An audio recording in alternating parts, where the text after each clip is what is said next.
You'll never be caught needing to replenish your stash again when you subscribe to Hemper's monthly smoking boxes.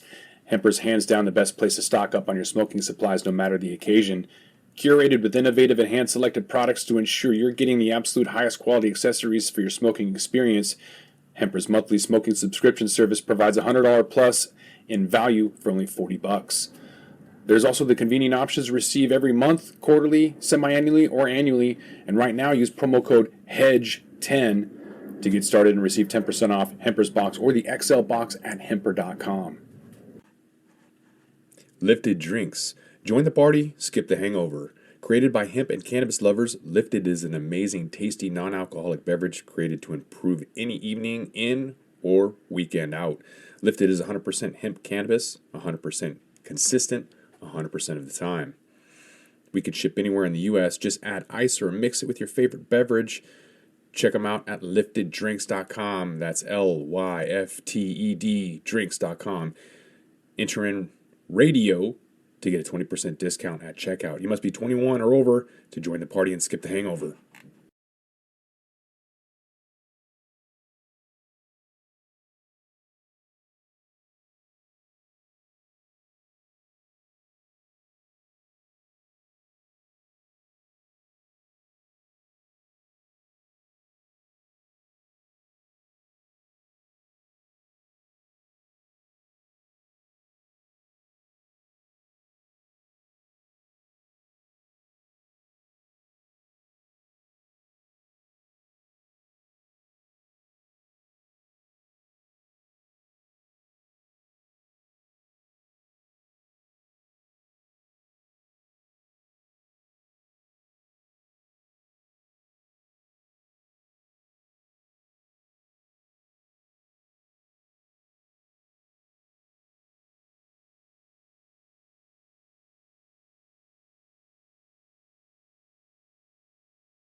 Pro Cannabis Media and PCM TV programming is supported by Revolutionary Clinics in Massachusetts, the #1 medical dispensary where the patient comes first, and by Salient Systems for Video Surveillance. You've got regulations, Salient has solutions for your security needs.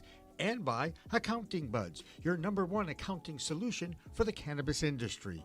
And by TCP's Style Lighting Grow Kit, all you need to grow. Welcome back to the Green Rush. Green Rush is a 2-hour weekly live cannabis business talk show. We're produced by Pro Cannabis Media every Friday from 4 to 6 Eastern. The show discusses new issues in the cannabis market and each week conducts a deep dive into specific topics in the industry. This week, we're talking about cannabis trade shows and events. We're going to talk to Jess Tyler. She's a senior VP of events and sales at MJBiz and MJBizCon. And of course, we got Christopher Smith, publisher and host of the American Cannabis Report. Christopher, thanks for being back with us. Great to see you guys. How are you today? Good. Jess, thank you for being with us as well. How are you? Hey, thanks for having me. I'm doing pretty well. Happy Friday, everybody. Happy Friday. Yes. Yeah. So Jess, what do you got going on with the events these days? You're all things events, right? All things events. So MJBizCon and all of the events we do throughout the year. That's my group. And we are rocking and rolling for November. This year's MJBizCon will be back at the Las Vegas Convention Center, November 15th to the 18th. And couldn't be happier. You know, we're coming out almost post-pandemic, looking like things are a little bit more normal this year, and just can't wait to have everybody back together. It's a huge event. So first time I went there was 2016. It was at the Rio. It was large, but I couldn't remember which room I went into. It was like 4 different rooms, and then you go in and some of them look the same. Now it's in a convention center. It takes about 15 minutes just to walk the perimeter. There's 1,000 booths, 30,000 people. So this is something that takes a long time to produce and to showcase, right? It's not just something that happens really quick. This is the world's largest industry event. Am I right? It is. Yep. So the first day on the 15th, is that the investor conference? Is that specific to kind of a niche group where you can listen to what's going on for lending, investing, finance? Is that what that day is about? Yeah, so November 15th is actually our pre-show forums day. So we have a few things going on, including the MJBiz Finance Forum, which is exactly what you just mentioned. We also have our Hemp and CBD Forum, our Science Symposium, and last but not least, we're launching a new Marketing and Branding Forum this year. So lots of deep dive workshops happen on Tuesday, with the main show floor and kind of all the craziness really picking up on Wednesday. What role did you have during the pandemic for the online forum, and how did that go? There's a lot of folks that were really eager to get back in person. I'm not sure if it worked out numbers wise, with online, but walk us through that whole process during the pandemic. Man, that was a crazy time. I feel like that was, 10 years was, 1 year there. But during 2020, obviously we were in a position where the convention center, by local government was closed. So we could not hold our event. And so we switched to an online model. And honestly, we did get pretty good feedback. We had some good engagement. We had sessions, and speakers from all over the world participating in that, lots of networking. And then we had online marketplace. So not quite your 3D avatar virtual event world, but more of what we would call like an Amazon experience, where you could shop and learn more about our exhibitors. So I would say overall, like it was definitely a nice stopgap. It helped keep the community together, keep things, discussions moving when we couldn't be physically. But in 21, we were fortunate enough to be able to be back in person last October, and we just added a digital component to that event. So you could either attend in person, which most people did, but we still were dealing with travel restrictions last October, and it was a great option we had live stream content and some even pre-show forums that were done solely online. Actually, so I mentioned on the 15th, that was like the first day, but don't you have something before? Isn't there a thing for like groups, like nonprofits or whatever that can, you can host that? What's that all about? What's that called? So that's the Associations Day program. That is also on the 15th. It runs all day. So we invite many different associations, both national and state, local associations, to come in, and it's free, open to anyone who's attending MJBizCon, just to get to see what these associations, what great work they're doing, see how you can get involved. But that will run all afternoon on Tuesday the 15th. Mm-hmm. Yeah, I was there a couple of years ago for the Cannabis Alliance, talking about cannabis cafes and what we need to do to move forward and push that bill. And I've also seen Podcast Row, where you're able to produce. It's very loud, obviously, as you can imagine. So you guys are providing a booth or space for podcasters, anybody who wants to rent that space. Is that correct? Absolutely. Yep. If you have a podcast and you'd like to record live from the show, just, reach out, let us know. We can help arrange that for you. Mm-hmm.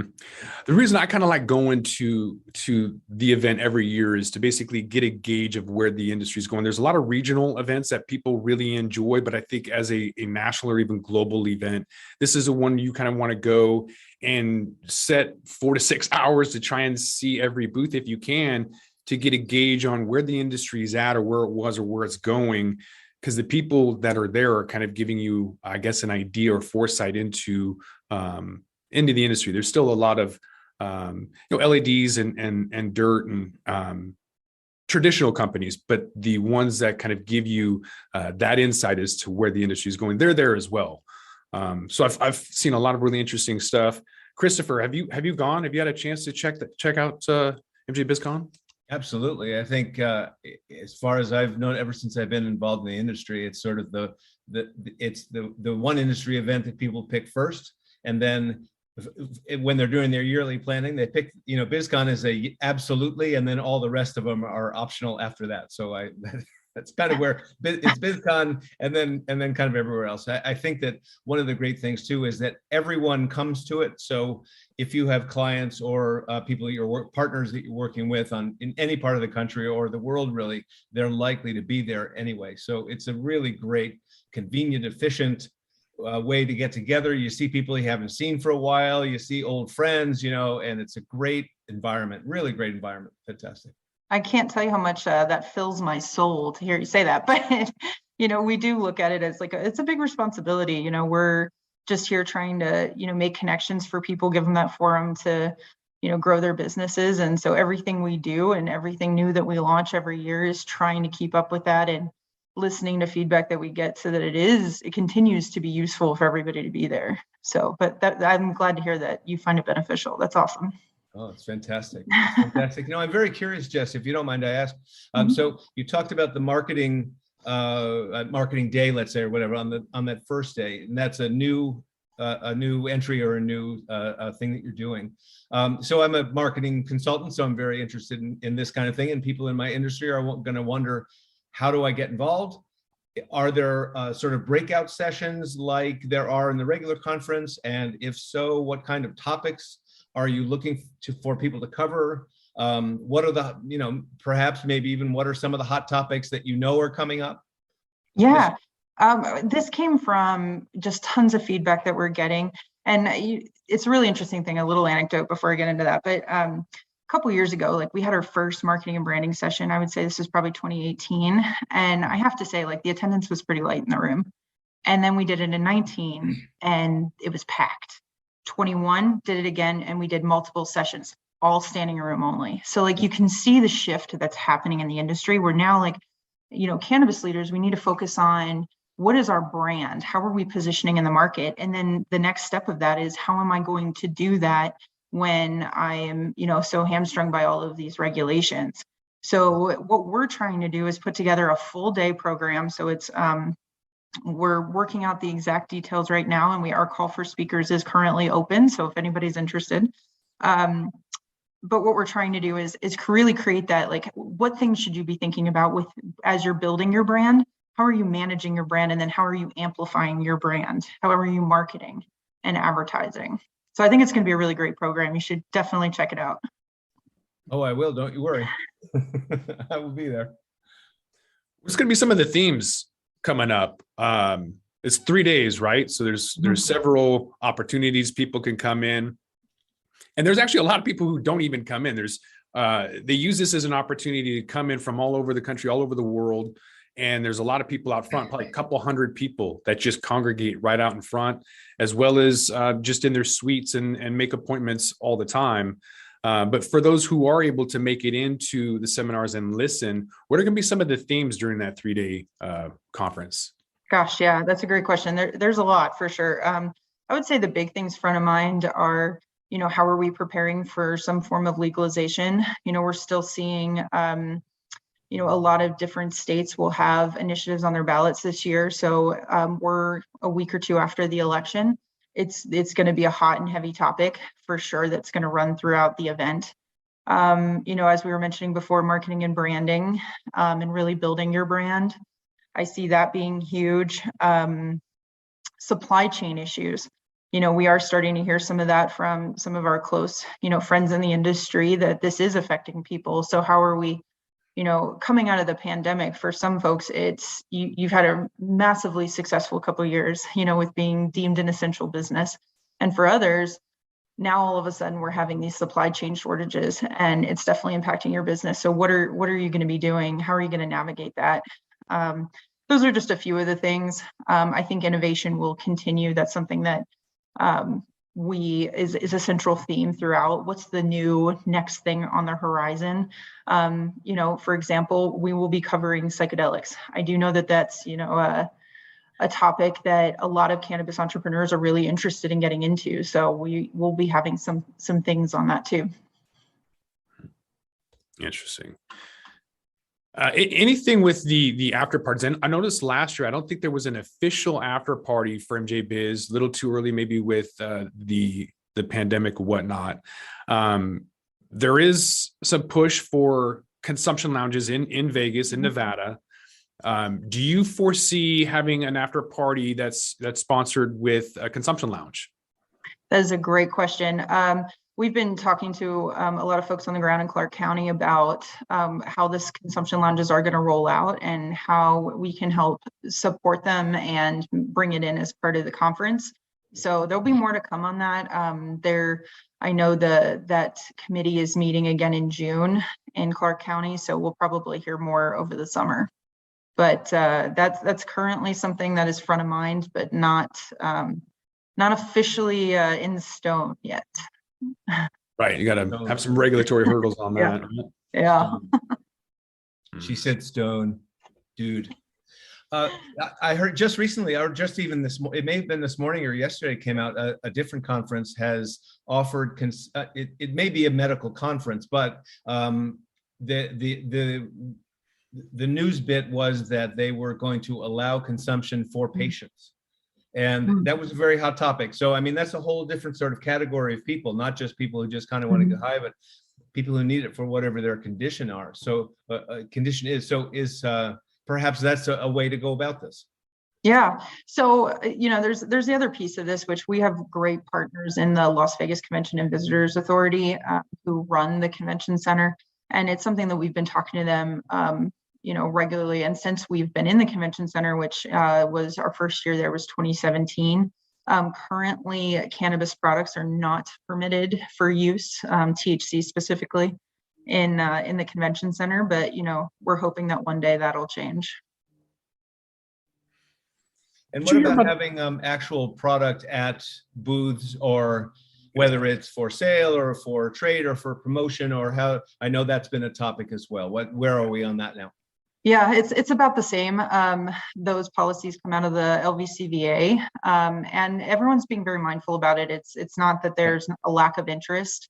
It's just more of how do we do this, and both make sure we're doing it safely, and also in a way for us that we maintain the very professionalism and business integrity of the show, which is something that has always been very important to us. We want it to be a place where you can bring an investor on the floor and show them around and tell them about how this business is really transforming both the economy and just society as a whole. And it's not the necessarily the bad stigma or stereotypes that it maybe once was. So we are really mindful of that, but in the meantime, it's something that comes out of the convention center policies.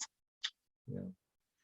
Are they the ones that had the policy about the D8 during that Champs? Do you know of when during Champs there was D8 that was being displayed? Because you can't display flower at all, but they were actually selling and or giving away D8. So was that an issue with the convention center, or do you know? I'm not sure exactly what happened. I'm aware of that incident. I don't know the ins and outs of it. What I can tell you, though, just from being a show operator in the convention center, is that Delta products like that are not permitted. So anything beyond that, I'm not sure, though, what happened. Interesting. Okay. What are some other issues as an event planner at that scale? That's a huge event. What are some things that we don't necessarily see on the front side that you have to deal with or put up with? You don't have a bunch of drunks, so that's good, like a concert or something like that. I don't think there's a lot of injuries or health issues. So what are some of maybe the hurdles or issues that you have to deal with at that scale?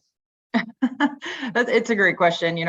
We have a joke that we should have like a behind the scenes reality show of MJBizzCon, and we think we can get some viewers on that. But I think just as being an event planner in general, there's the only thing you can count on is that things are not going to go according to plan.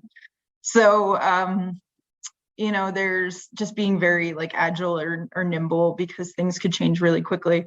And being in cannabis specifically, you always have to have a plan of, what could change with regulations, even 3 days before your show, that you have to adapt to. And, while we're always planning for things like, I wonder what's going to happen if, federal legalization happens right before the show. Like, what does that translate to, from an experience on site? So we're always thinking about things like that. But probably the most like applicable example was, running an event last year during, still in the height of the pandemic. Regulations around, are we masking? Are we not masking? Are we, what type of, with the building, there's certain sanitation standards that you have to maintain now as part that came out of COVID. So those were changing regularly, and just making sure that we were being as transparent and, communicating clearly and effectively with all of our audience leading up to it. I mean, that was a lot that we put very lot of emphasis on, because we wanted to make sure everyone knew what was happening and kind of where we were coming from, because just in our daily lives, things were changing so much. Mm-hmm. Safe, smart, and stony. If people want to get more information about MJBizCon, where can they find that at? Where are you at? Yeah, so MJBizCon.com, and check it out. In the next couple of weeks, there'll be some exciting announcements getting posted to the site, including registration opening, so you can sign up, as well as some information around like what type of content we're doing, some of the things that we talked about here today. You'll be able to find more information there, and definitely sign up for our newsletter, MJBizCon Buzz. You can do that through our site too, but it'll give you all the behind the scenes information once a week on what's happening behind the scenes with the show. Awesome. At social media, MJBiz, I assume, all that good stuff. Absolutely. Yep. All right. That's real quick. Do you mind if I ask a real quick question? A lot of times we'll have a big event like this and a headliner will be some kind of celebrity. Any hints about celebrity involvement? Anything you might be able to tease us with? I can't right now, but I can tell you that there will be an announcement soon that I think everyone will be really excited about. Madonna. All right. It's a 420 mandatory break. So got to take a mandatory break at 420. But I want to thank Jess Tyler. She's the Senior VP of Events and Sales at MJBiz and MJBizCon. Jess, thanks again for being with us. Thank you so much. Appreciate it. Jess. All right. Good luck. Take care, Green guys. Rush 420 break right now. We'll be back though. Don't miss it. Don't forget to smash that like button on your way out and check out these other videos that we've got.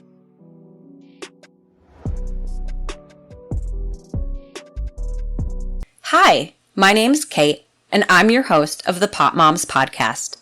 I started the Pop Moms Podcast, well, because I wanted to end the stigma against using cannabis, specifically with moms, but also anyone who chooses to consume. I strive for a balance of humor and education, along with some pretty rad guests, to help combat social biases that come with consuming cannabis. Kids are hard. Join me for regular podcast episodes packed with parenting hacks, real-life stories, and of course, my favorite cannabis products. The days are long, but the years are short. So roll another J and take a deep breath. Keep blazing and stay amazing.